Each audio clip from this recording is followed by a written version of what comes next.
여러분 안녕하십니까? 우리 목조건축 한옥에 대해서 탐구하는 9번째 시간. 오늘은 지난 시간에 이어서 가구 과정을 순서대로 밟아보도록 하겠습니다. 목조건축은 전문용어로는 목구조 건축, 즉 건물의 뼈대가 나무로 이루어진 건축 양식을 가리키는 말입니다. 따라서 목조건축은 지역에 따라서 사람에 따라서 수많은 형식과 종류가 존재합니다. 요즘 유행한다는 카나다식 통나무주택이니 뉴질랜드식 통나무집이니 하는 것들도 다 목조건축 아닙니까? 그 가운데에서도 한옥은 우리나라에서 조상대대로 이어져 내려온 메드 인 코리아 목조건축이죠. 그런데 한옥의 가장 큰 특징이 뭐라고 했습니까? 그렇죠. 가구식 결구법으로 지어진다고 했죠. 나무를 서로 잇고 끼우고 맞춰서 집의 뼈대를 만들어가는 것이 바로 가구식 결구법입니다. 바로 이 점이 못이나 꺽쇠, 채줄 등을 쓰는 외국의 목조건축과 가장 큰 차이점이기도 합니다. 지난 시간에 기둥 세우기에 대해서 자세히 살펴봤는데요. 오늘 이 시간에는 이미 세워진 기둥을 중심으로 다른 부재들을 하나씩 조립해서 집의 뼈대를 완성해 보겠습니다. 본격적인 가구 과정에 들어가기 전에 그 순서를 한번 정리해 보겠습니다.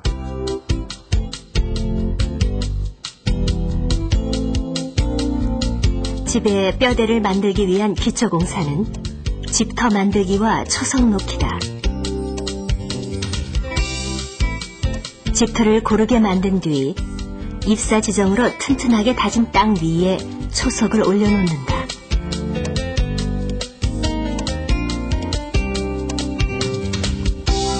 정해진 자리에 놓인 초석 위에 기둥이 들어선다. 기둥은 달인보기, 즉 수평과 수직을 정확하게 맞춰 초석 위에 세우며 기둥의 밑면은 그랭이질을 통해 초석의 윗면과 잘 접착되도록 가공한다.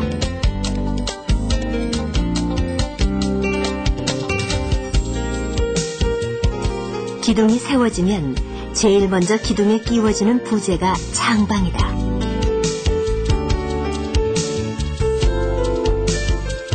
창방을 끼우면서 주두와 입공도 같이 조립해 나간다. 한옥의 가장 기본적인 몸체라고 할 수 있는 기둥과 창방의 결구가 완료되면 지붕 가구에 들어간다. 지붕 가구의 시작은 역시 가장 크면서 중심이 되는 대들보부터 출발한다. 오량집 이상의 가옥인 경우 대들보 위에 종보가 얹혀진다.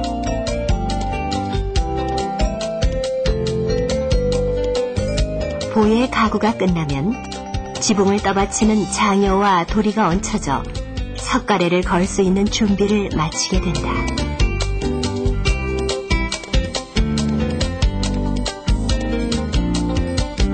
이제 도리 위에 석가래들과 추녀가 걸리고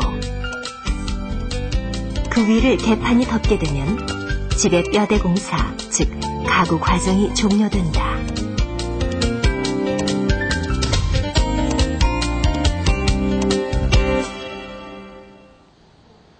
집이 완성되고 나면 기둥은 이런 단순한 모습으로 우리 앞에 나타납니다. 그러니 우리 눈에 기둥은 그저 힘만 좋고 묵직해 보일 뿐이죠. 그런데 우리는 기둥의 침묵 과정을 통해 결코 그렇지 않다는 점을 알았습니다. 기둥에는 여러 가지 중요한 기능과 역할을 수행할 장치들이 군데군데 정교하게 만들어집니다. 기둥 안에 감추어진 중요한 숨은 장치들, 어떤 것들인지 다시 한번 살펴볼까요?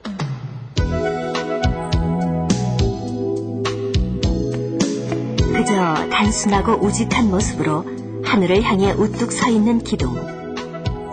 그러나 한옥에서 기둥의 의미는 겉으로 드러난 것처럼 결코 간단치 않다. 한옥은 나무로 만든 기둥, 보, 도리 등으로 집의 골격을 만들어 가는데 그 가운데서도 기둥을 이해하면 한옥의 구조는 이미 절반쯤 이해한 셈이다. 기둥은 단독으로 존재하는 부재가 아니다. 밑으로는 초석으로부터 위로는 주두, 장여, 보, 보와, 옆으로는 상인방, 중인방, 하인방 등 다른 수많은 부재들과 맞물리면서 가옥에서 가장 중요한 구조체 기능을 발휘한다. 따라서 기둥에는 다른 부재들과의 절묘한 균형력과 구조적 안정성, 완강한 결속력으로 집을 지탱하는 치밀하고 과학적인 원리가 그 속에 스며 있다. 기둥이 초석 위에 단단히 세워지기 위해 필요한 것이 그랭이다. 한옥은 별다른 장치 없이 기둥을 초석 위에 그대로 올려놓게 되므로 초석의 윗면 형상에 맞춰 기둥 밑동을 깎아서 세워야 할 필요가 있다. 이를 위해 목수들이 오랜 세월의 경험과 지혜를 통해 만들어낸 기법이 바로 그랭이다.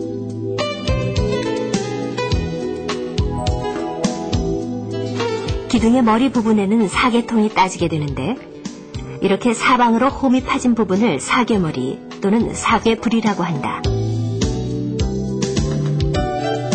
이 사계머리는 창방과 주두, 보화지, 보, 도리 등이 짜 맞춰짐으로써 집뼈대의 우를 형성하게 되는 가구의 출발 부분이다.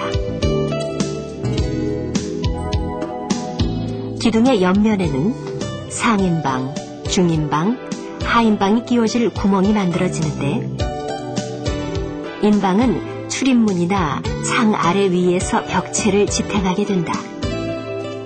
결국 기둥이 수직으로 직립되면서부터 시작된 한옥의 가구는 기둥이라는 단독 부재를 통해 수많은 다른 부재들이 어울리면서 전체적인 목구조 체계로 발전해 나간다.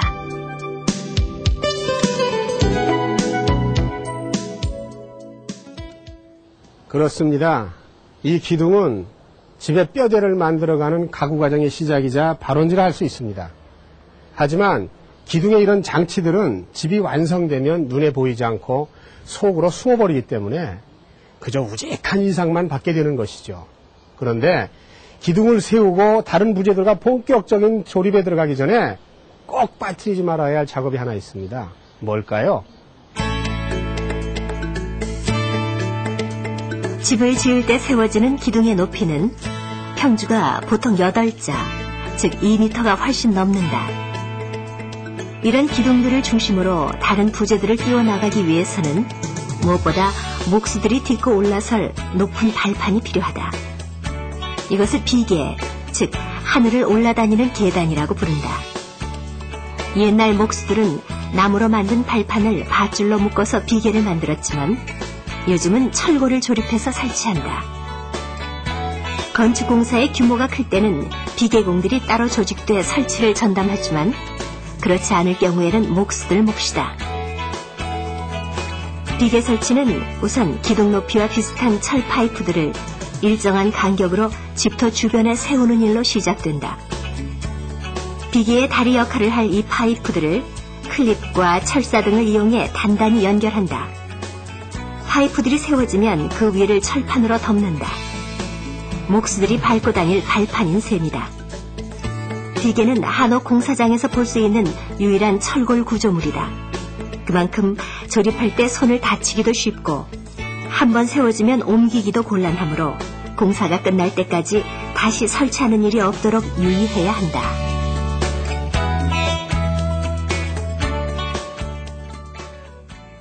이제 이렇게 튼튼한 비계가 설치됐으니 목수는 높은 곳까지 자유자재로 오르내리면서 작업을 할 수 있게 됐습니다.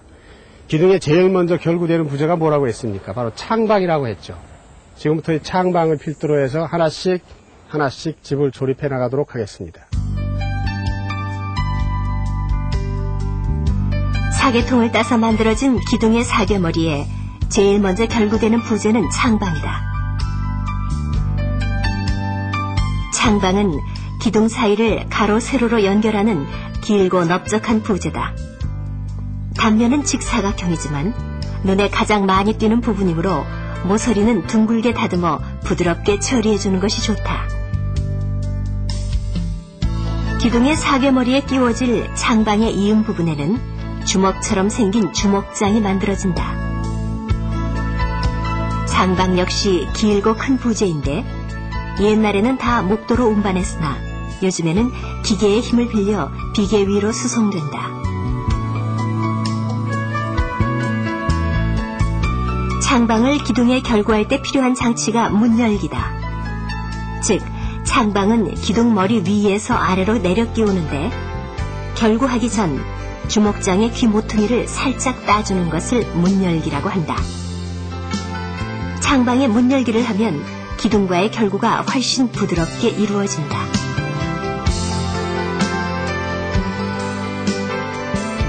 창방을 결구하고 난 뒤 보아지 또는 입공과 주두를 바로 이어 끼우는 것이 보통이다. 입공은 기둥의 사괴머리에 창방과 직각으로 결구되는 부재로 볼을 떠받치는 한편 집에 멋을 내는 의장의 역할도 하게 된다. 입공은 기둥에 통째로 끼우는데 좀 빡빡하게 만들어 나무매로 매질을 해가며 결구한다. 창방과 입공이 기둥에 물리고 나면 도리를 얹게 되는데 도리를 얹기 위해서는 주두라는 이음제가 필요하다.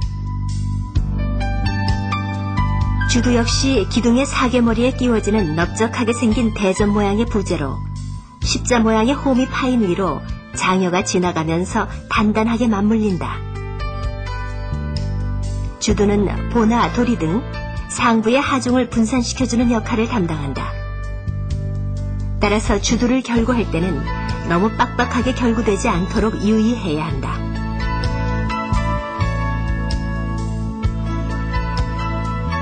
창방이 기둥 사이에 끼워지고 나면 집은 기둥만 들어섰을 때의 황량함이 사라지고 비로소 사각형의 틀을 형성하게 된다.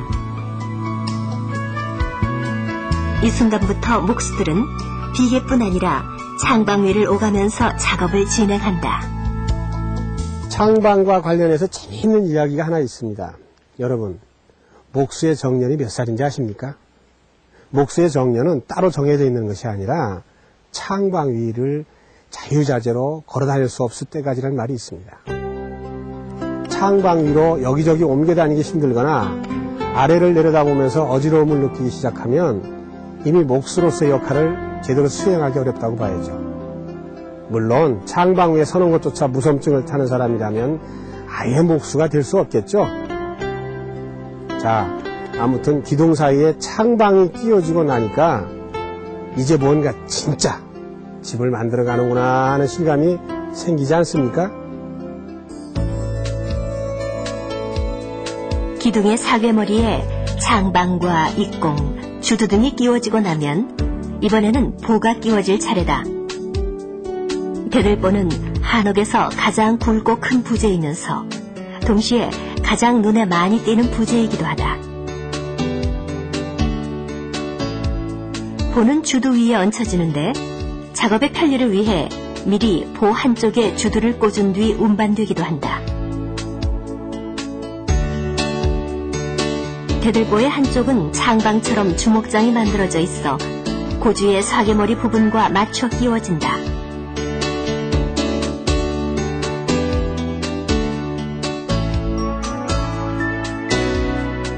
보 위에는 장여와 도리가 결구되는데 이를 위해 만든 장치가 보 모가지 부분의 숭어턱이다. 보기에도 멋지게 조각된 숭어턱은 아랫부분에 장여가 끼고 윗부분에 도리가 얹혀지면서 우리의 시야에서 사라진다.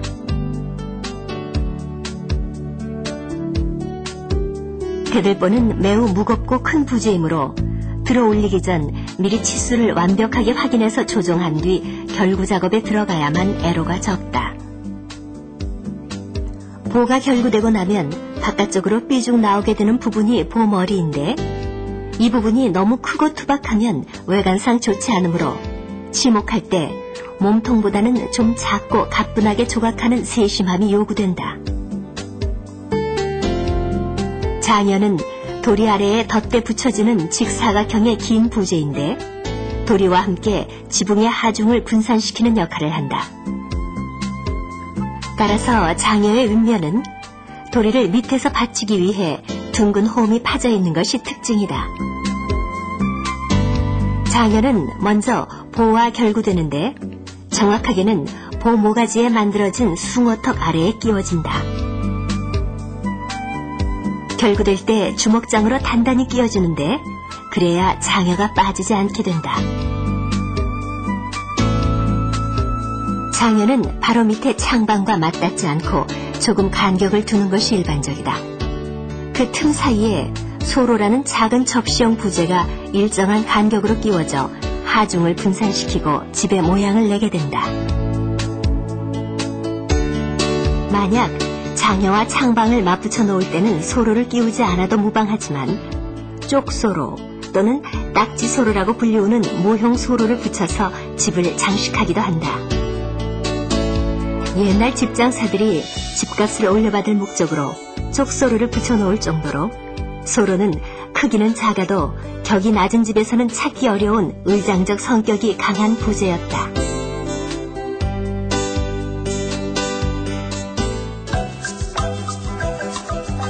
장여 조립이 끝나면 드디어 도리가 얹혀질 차례다. 도리는 대개 기둥과 굵기가 비슷한데 이는 석가래 등 무거운 지붕의 하중을 견디기 위함이다. 도리는 보모가지에 만들어 놓은 숭어턱 위에 반턱으로 결구되는데 이를 위해 도리 아랫부분에 3분의 1 높이의 턱을 파놓는다. 숭어턱과 도리의 턱이 끼워져야 둥그런 도리가 틀어지지 않고 강하게 맞물릴 수 있다. 도리끼리 이어지는 부분에도 결구가 필요한데 결구를 위해 튀어나오도록 만든 부분을 장부라 부르고 장부가 끼워지는 홈을 음이라 부른다. 서로 맞닿는 양쪽 도리에 장부와 음을 잘 맞춰 끼우면 된다. 도리들은 집의 모서리에서 직각으로 만나게 되는데 이때 적용되는 기법이 왕치짜임이다. 왕치짜임은 일종의 반턱 결구법이지만 더 강력한 결구력을 발휘하기 위해 연귀 맞춤까지 병행하는 방식을 말한다.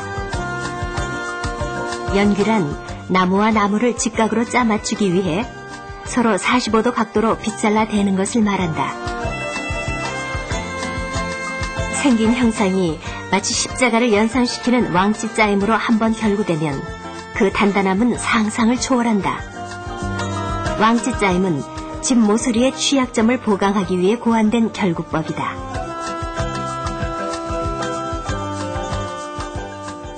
한옥은 기둥, 보, 도리가 하나의 틀을 이루면서 반복되는 구조로 지어진다고 했습니다. 기둥, 보, 도리가 한 번 반복되면 삼량집, 두 번 반복되면 오량집, 세 번 반복되면 칠량집이 되겠죠. 칠량집 같이 큰 규모의 집은 부잣집 대청이나 궁궐, 사찰 등에서 볼 수 있습니다. 물론 구량집, 11량집 이런 큰 집들도 이론적으로는 얼마든지 가능합니다만 그에 맞는 나무를 구하기가 힘들고 해서 특별한 경우가 아니면 지어지기가 어려웠죠. 이와 비슷한 얘기긴 한데요. 왜 우리 한옥에는 2층, 3층 같은 대형 건물이 없냐고 묻는 분들이 많습니다. 기술이 부족해서 그런 것은 물론 아니고요. 옛날에 인구도 적은데 일단 그렇게 지어야 할 필요가 없었고 또 방금 말씀드린 것처럼 큰 나무 구하기가 어려웠던 이유도 컸을 겁니다. 또 하나 중요한 이유가 있다면 온돌인데요. 잘 아시는 것처럼 한옥은 난방을 온돌로 했는데 온돌은 무엇으로 만듭니까? 구들장이란 무거운 돌로 만들게 되죠. 1층 바닥에 온돌을 깔게 되면 문제가 없지만 2층으로 올리는 일은 아무래도 힘이 좀 약한 목조건축으로서는 버거운 일이 아니었을까 생각해 봅니다. 자, 화제가 잠시 빗나갔습니다만 우리가 지으려고 하는 오량집 가구 과정 계속해서 따라가 보겠습니다.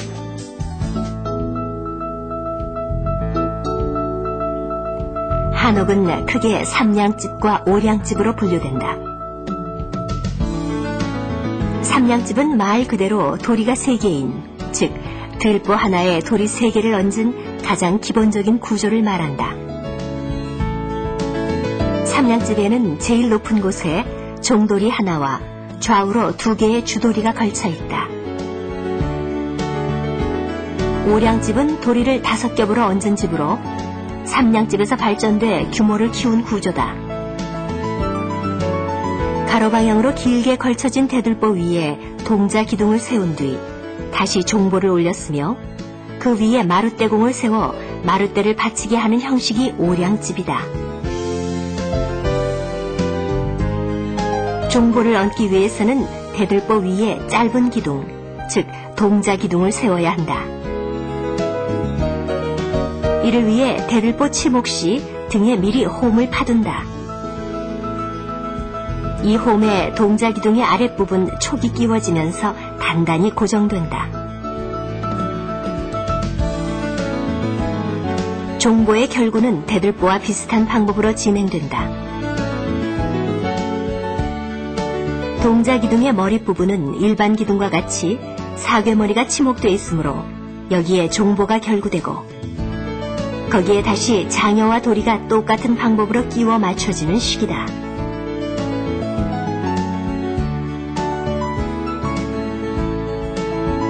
종보와 더불어 중도리까지 조립이 완료되면 지붕공사, 즉 지붕에 골격인 석갈의 걸기가 가능해진다. 이때 등장하는 것이 못이다. 한옥은 못을 쓰지 않고 집의 뼈대를 만드는 가구식 결구법으로 만들어지는데 그것은 지붕공사, 즉 석가래를 걸기 직전까지를 의미한다. 이때쯤 거행되는 중요한 의식이 바로 상량식이다. 상량식이란 상량, 즉 종도리를 올릴 때 치르는 의식인데 집의 뼈대, 즉 가구 과정이 무사히 끝났음을 자축하는 의미가 있으며 집 짓는 고사 가운데 가장 성대하게 치러진다. 집주인은 언제든지 볼 수 있도록 종도리를 받치는 장여 뱃바닥에 상량식 날짜와 복을 기원하는 간단한 글귀를 적어놓는다. 그러나 집을 지은 내력, 공사 책임자, 공사 기간 등 집의 건축과 관련한 상세한 내용을 담은 상량문은 장여 윗면에 구멍을 파고 집어넣은 뒤 종도리를 얹어버리기 때문에 집을 해체하기 전까지는 볼 수가 없다. 문화재를 복원할 때 발견되는 상량문에는 건축 일자뿐 아니라 동원된 목수와 인부의 수, 기술공 명단까지 상세하게 기록돼 있어 보수에 큰 도움이 된다. 이처럼 상량문은 후세에 집의 역사를 전하기 위한 타임캡슐인 셈이다. 석가래가 걸리고 나면 그 위에 개판이 깔리는데 개판은 한자 뜻 그대로 덮는 판자를 의미한다. 나중에 기와공은 이 개판 위를 다시 흙으로 다진 뒤 기와를 얻는 지붕 공사를 하게 된다. 그래야 비가 새지 않고 튼튼한 지붕이 만들어진다. 지붕이 완성되면 벽선과 문선을 끼우는 공사에 들어가는데 이를 수장들이기라고 표현한다. 쉽게 말하면 창이나 문, 벽을 설치하기 위한 뼈대 공사인 셈이다. 수장들이기는 지붕 공사가 끝나면 시작하는데 이는 비가 와도 일을 진행할 수 있다는 실용적 목적 외에 무거운 지붕이 얹혀짐으로써 생길 수 있는 가구 부재의 변형에 대비하려는 중요한 의도도 숨어 있다. 수장들이기가 끝나면 외벽을 치고 온돌과 마루를 깔며 창호를 들인 뒤 도배 등 마감 공사를 거치면 비로소 주거가 가능한 한 채의 한옥이 탄생되는 것이다. 집의 뼈대를 만들어가는 가구 과정은 집 짓기를 실감할 수 있는 중요한 과정입니다만 생각보다 그렇게 오래 걸리지는 않습니다. 이미 만들어진 부재들을 정해진 순서에 따라 짜맞추는 조립 과정이니까요. 그런데 아까 잠시 언급했습니다만 한옥의 가장 큰 특징이자 자랑이 못을 쓰지 않고 크고 우람한 집을 짓는 가구식 결구법이라고 알고 있는데 석가래 걸 때 못을 쓴다니까 좀 실망스럽다 하시는 분은 혹 없었는지요? 그 대답을 하기 전에 제가 꼭 드리고 싶은 말씀은 집은 다른 게 아니라 사람이 자연 환경에 적응한 산물이란 점입니다. 저 에스키모의 얼음집으로부터 강원도 산간의 구필집까지 인류가 살아온 집은 다 그렇습니다. 지금 우리 주변에 우후죽순처럼 생기고 있는 아파트도 따지고 보면 땅은 좁은데 사람은 많고 해서 생긴 것 아닙니까? 한옥도 마찬가지입니다.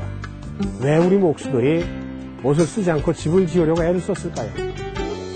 그것은 그 옛날 쇠를 구하기가 힘들었던 배경도 많이 작용했을 겁니다. 가급적 귀한 쇠를 적게 쓰면서 집을 지어보려고 노력한 결과 탄생한 방식이 가구식 결국법이라는 사실도 목조건축에 관심이 많은 분들에게는 흥미로운 요소라 하겠습니다. 오늘까지 한옥의 뼈대를 완성해가는 가구 과정을 살펴봤습니다.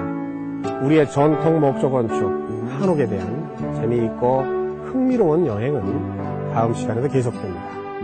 무더운 여름 건강에 유의하시고 다음 시간에 건강한 모습으로 다시 뵙겠습니다. 여러분 수고 많으셨습니다.